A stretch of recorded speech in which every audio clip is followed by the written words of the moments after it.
उसमें बता क्या रहे हो, अपना सिस्टम सुधारो। फिर जो है उसके ऊपर 1 करोड़ रुपए का जुर्माना लगा देंगे, 5 साल जेल में बंद कर देंगे, क्या वो निकलेगा? फिर पेपर लीक नहीं करेगा। आप बच्चे को अपराधी बता रहे हैं, बच्चा जा रहा है, आप लोअर पहन के आओ, घड़ी मत लगाओ, ट्रांसपेरेंट पानी की बोतल लेके आओ, क्या बच्चा अपराधी है? वो करोड़पति आदमी होगा, वो हमेशा गाड़ियों से घूमता होगा, उन्हीं के बच्चे पेपर पाए होंगे। नमस्कार साथियों, हमारे साथ हैं शिवांश त्रिपाठी जी, जो कि एलबीएस डिग्री कॉलेज में छात्र नेता हैं। तो शिवांश जी, आपका बहुत बहुत स्वागत है। जी नमस्कार। शिवांश जी, आप भी एक छात्र हैं और आपने अभी देखा होगा कल का news. NTA national testing agency के द्वारा नीट का एंट्रेंस एग्जाम करवाया गया था। जी जी। और उसके बाद में भी एक न्यूज निकल कर आई कि पेपर लीक हुआ है और इस पेपर लीक की जो है जांच सीबीआई को सौंप दी गई। तो आपको क्या लगता है कि ये जो सारी घटनाएं हुई, जो पेपर लीक हुआ है जी, इसके पीछे एक बड़ी साजिश हो सकती है? या नॉर्मल तो नहीं कहा जा सकता है, लेकिन ये साजिश भी हम लोग नहीं कह सकते हैं। ये खाली जो एसी के कमरे में बैठ के जो एनटीए के बड़े बड़े पद पे जो बैठे हुए हैं, ये उन्हीं लोगों का काम है। क्या नीट का पेपर एक गरीब आदमी करा सकता है लीक? वो नहीं करा सकता है। इसमें हमको तो नहीं लगता है कि ऐसा कोई आदमी नहीं कराया होगा। भाई वो करोड़पति आदमी होगा, वो हमेशा गाड़ियों से घूमता होगा, उन्हीं के बच्चे पेपर पाए होंगे। ये नॉर्मल आदमियों की बात नहीं है। और जो है, जहाँ तक मैं बता सकता हूँ, पेपर इस बार बहुत बड़े लेवल पे लीक हुआ है, इसलिए इन्होंने रद्द कर दिया है। मतलब इन लोग के पास ऐसी सिचुएशन बन गई कि इन लोगों को पेपर रद्द कर देना पड़ा। पेपर रद्द करना बहुत बड़ी बात हो गई। बिल्कुल नहीं। तो इसमें एक चीज आपने भी देखा होगा कि एनटीए को खबर तक भी नहीं लगी थी जी कि पेपर जो हमारा लीक हुआ है। ये तो मुद्दा जब सामने आया कि सोशल मीडिया पे, व्हाट्सएप ग्रुप पे, अलग अलग जगह। तो वही तो मैं कह रहा हूँ कि ऐसे सिस्टम को क्या कहा जाए, हमारी भाषा में तो क्या ही बताया जाए। मतलब उन लोग को इतना नहीं पता चल रहा है, वो बता रहे हैं कि हमारे 0 एरर से पेपर होगा। आप बच्चे को अपराधी बता रहे हैं, बच्चा जा रहा है, आप लोअर पहन के आओ, घड़ी मत लगाओ, ट्रांसपेरेंट पानी की बोतल लेके आओ, क्या बच्चा अपराधी है? अपराधी अपने अंदर बैठा हुआ, उनके उसको पकड़ नहीं पा रहे इतने बड़े लेवल पे। मतलब 180 क्वेश्चन आते हैं नीट के पेपर में। मैं भी स्टूडेंट हूँ, मैं जानता हूँ। 140 पेपर गेस्ट पेपर में क्वेश्चन गेस्ट पेपर में छप के बट रहे हैं। मतलब आप लेवल का अंदाजा लगाइए किस लेवल पे पेपर लीक हो चुका है। इस पे इन लोगों को मतलब कुछ बचा ही नहीं इन लोगों को कहने के लिए, इसलिए लोग मतलब कह दिए आराम से कि पेपर हम लोग फीस वापस कर देंगे, पेपर रद्द कर दिए हैं, बच्चों के हित में किए हैं। अरे बच्चे जो क्लास 11th से पढ़ाई करना शुरू कर दिए हैं, उनका साल बर्बाद हो गया, माता पिता उनके चक्कर में कहीं गए नहीं, उनका सपना तोड़ दिए, क्या उसी जुनून से वो लोग फिर से दोबारा पेपर में बैठेंगे?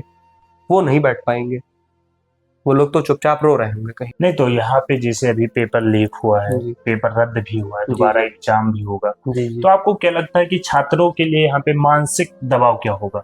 मानसिक दबाव कैसे कह रहे हैं? मानसिक दबाव बहुत बड़ा होगा। जो बच्चा पहले बार जो जुनून रहता है उनके अंदर, मतलब पेपर लीक हो गया, क्या उनको अब दोबारा डर नहीं होगा कि फिर पेपर लीक हो जाएगा? फिर लीक होगा पेपर। मैं तो कह रहा हूं, अगर एनटीए इसी उस पे रहेगा तो पेपर फिर से लीक होगा, फिर से बड़े घर के लड़के सिलेक्शन लेंगे, गरीब घर के लड़के नहीं ले पाएंगे सिलेक्शन, पढ़ने वाले नहीं लेंगे साहब। अच्छा, आपको ये लगता है कि सीबीआई के जांच में जी उस बड़े गिरोह को पकड़ा जाएगा जो हमेशा पेपर लीक करवाने में? मैंने तो ऐसी जानकारी ली है, जो मेन मास्टरमाइंड था, मैंने जैसे कहीं न्यूज में सुना है अभी इसके बारे में, वो जो पेपर लीक किया है मेन मास्टरमाइंड, वो पिछले 5 साल में कई उसके ऊपर आरोप है कि वो पेपर लीक में। उसको ऐसी सजा क्यों नहीं दी जा रही है कि किसी की हिम्मत ना पड़े पेपर लीक करने के लिए? फिर जो है उसके ऊपर 1 करोड़ रुपए का जुर्माना लगा देंगे, 5 साल जेल में बंद कर देंगे, क्या वो निकलेगा? फिर पेपर लीक नहीं करेगा। इसमें सबको सजा मिलनी चाहिए। जो माता पिता पेपर खरीदे हैं उनको भी मिलनी चाहिए। सबसे बड़े अपराधी तो वही हैं जो पैसे से बच्चों का भविष्य खरीद रहे हैं। अच्छा, अभी हमारे जो शिक्षा मंत्री जी, इससे पहले वो पेट्रोलियम मंत्री हुआ करते थे जी। तो जो व्यक्ति तेल डीजल पेट्रोल बेच रहा था, उस व्यक्ति को अगर हम बता देंगे कि आप चलिए शिक्षा की नीतियां बनाइए, आप भी युवा हैं, आप भी छात्र हैं, तो क्या वो छात्रों के लिए एक अच्छी नीतियां बना सकता है? नहीं, ये नहीं हो सकता है। ये तो हमारी पूरी सेंट्रल गवर्नमेंट को ध्यान देना चाहिए। ये कौन सी बात है? वो फिर क्या बताया जाए इस पे, सरकार को हम नहीं कह सकते हैं, लेकिन इतना करना चाहिए कि जो भी ये कर रहा है उसको ऐसी सजा दे देनी चाहिए कि फिर दोबारा किसी की हिम्मत ना हो ये करने के लिए। अच्छा, क्या आपको लगता है कि छात्रों का जो एक विश्वास है एनडीए के प्रति वो बचेगा? नहीं, अब ऐसा ही रहेगा तो कहाँ विश्वास बचेगा। 3 साल में 2 पेपर लीक करा दिए। 2024 में भी हुआ था, 2026 में क्या कर लिए बताइए? पेपर लीक करा के क्या नहीं लीक होगा? हमको तो लग रहा है हर साल पेपर लीक होता है। इस साल इतने बड़े लेवल पे लीक हो गया कि उनको रद्द करना पड़ा। उनके पास कोई जवाब नहीं है, इसलिए वो पेपर रद्द किए हैं। मतलब इतनी अच्छी हमारी वो है नेशनल टेस्टिंग एजेंसी जो एनटीए अपने आप को बताती है, इतना अच्छी है कि वो जो है सारे बच्चों का फीस वापस कर देगी, पैसा नहीं लेगी। अरे साहब, हमारा ही तो पैसा लगा रहे हो उसमें, हमारा ही तो टैक्स है वो, तो इसमें बता क्या रहे हो? अपना सिस्टम सुधारो। हमको ये मत बताओ कि हाँ हमने ये कर दिया है वो कर दिया है, गलती है तुम्हारी। क्या यहाँ पे सरकार जिम्मेदार है? पूरी तरीके से जिम्मेदारी है सरकार की। इस्तीफा देना ही, पेपर लीक सुधर जाएगा, पेपर लीक नहीं होगा, क्योंकि 2024 में भी इस्तीफा दिया गया था। क्या देखने को मिला? 2026 में वही काम फिर से हुआ दोबारा। मैं कह रहा हूँ इस्तीफा एक बार दिलवाया जाए, इस्तीफा दिलवाने के बाद जिन्होंने ये किया है उनको आजीवन कारावास दिया जाए। तो इससे जो लोग नए आएंगे उनको ये तो हो जाएगा कि अगर हम करेंगे तो मेरा भी जीवन बर्बाद हो जाएगा। इससे कोई गलत कदम उठाने से पहले एक बार सोचेगा। लेकिन वो अमीर घर के आदमी होंगे, सरकार भी तो सोचेगी कि इनको दे देंगे तो हमारा क्या होगा। तो क्या यहाँ पे बड़े लोगों को बचाया जाएगा? वो लोग तो बचाने की कोशिश करेंगे। भाई साहब, मैं आपको बता रहा हूँ, आप ये कह रहे हैं, मैं बता रहा हूँ अभी 2-3 साल पहले की बात है। आरओ या फिर बीडीओ का कोई ऐसा एग्जाम था, मेरे सुनने में आ रहा है रिजल्ट आया है, बच्चों का सिलेक्शन हो गया है, उसी सिलेक्शन पे उनकी शादी तय हो गई। और शादी तय होने के बाद फिर वो लोग बता रहे हैं कि पेपर लीक था, पेपर कैंसिल। अब बताइए उनका क्या होगा? आप हमको बताइए उनका क्या होगा? तो क्या यहाँ पे बच्चों के भविष्य के साथ खिलवाड़ कर रही है साहब? उनकी शादी उसी बात पे तय हो गई कि हाँ जो है आपका आप अधिकारी बन गए, आप गवर्नमेंट जो है ऑफिसर बन गए, आपकी शादी तय हो गई।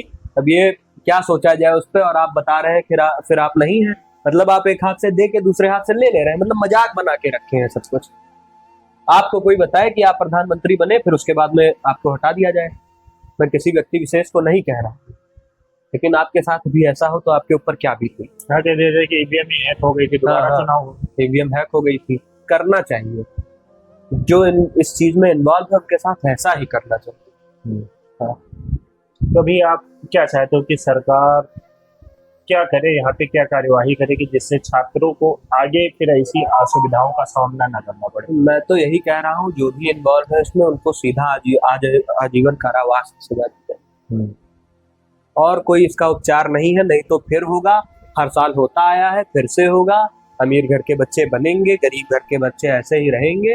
अब क्या बताएंगे आपको? तो साथियों, हमारे साथ एलबीएस डिग्री कॉलेज के छात्र शिवांश त्रिपाठी जी थे और उन्होंने बहुत ही अच्छी लहजों में अपनी बातों को रखा और जिस तरीके से उन्होंने नीट के छात्रों के प्रति अपनी संवेदनाएं व्यक्त की वो भी अपने आप में अद्भुत है। तो आपका बहुत बहुत धन्यवाद।